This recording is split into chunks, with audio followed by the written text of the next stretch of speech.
being aware that I'm walking around and people recognize me as either Arab or Muslim, that I was like, oh, okay, this is just something that I have to deal with for the rest of my life.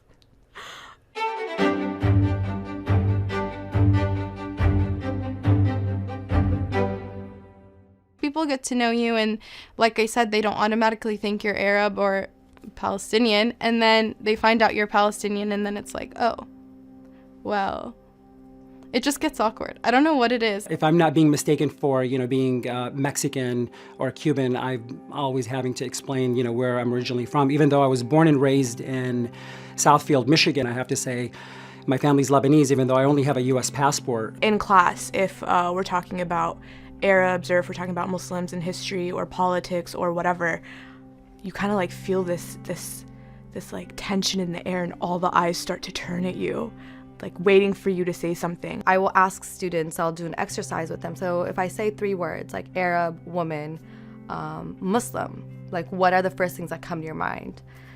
And they'll say things like oppressed, backward, veil. Everything about my identity is inherently politicized. Being a woman, being Arab, and being Muslim, like those are 3 very complex identities. One time we were at the airport, my dad, he has a very Arab sounding name, and in addition to that, he's way darker than I am. So instantly, people were a bit more on alert, and it was kind of especially interesting because, we're both Arab, we're both from Syria, he's literally my dad, the same family. But just like that instant, they felt threatened by him, even though me and him were practically the same person. A driver. It's like 4 or 5 months ago, like when I was talking about that I came here and I love writing, and as an Arab, you're not in the right place. That's what I understand from the way he was talking to me. If I'm an Arab, I don't have the right to say my what I think about.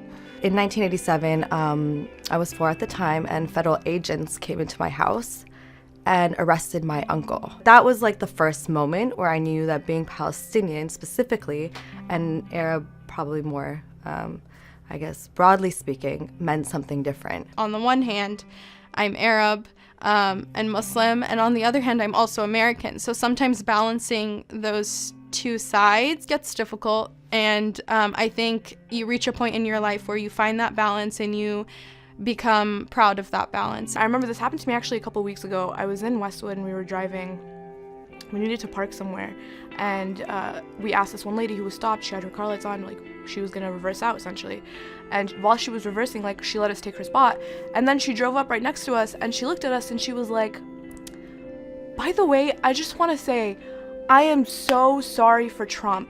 Like, I'm so sorry." But I was like, "Aw, that's cute. Like, that doesn't really happen often. Arabs and Muslims, we don't hate all white people just because y'all have Trump." Like,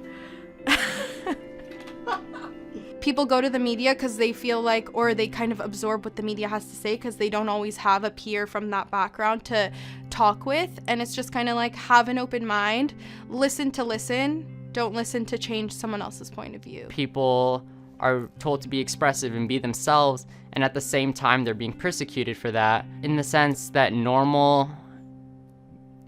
being yourself should be normal, and I think that's what we should strive for.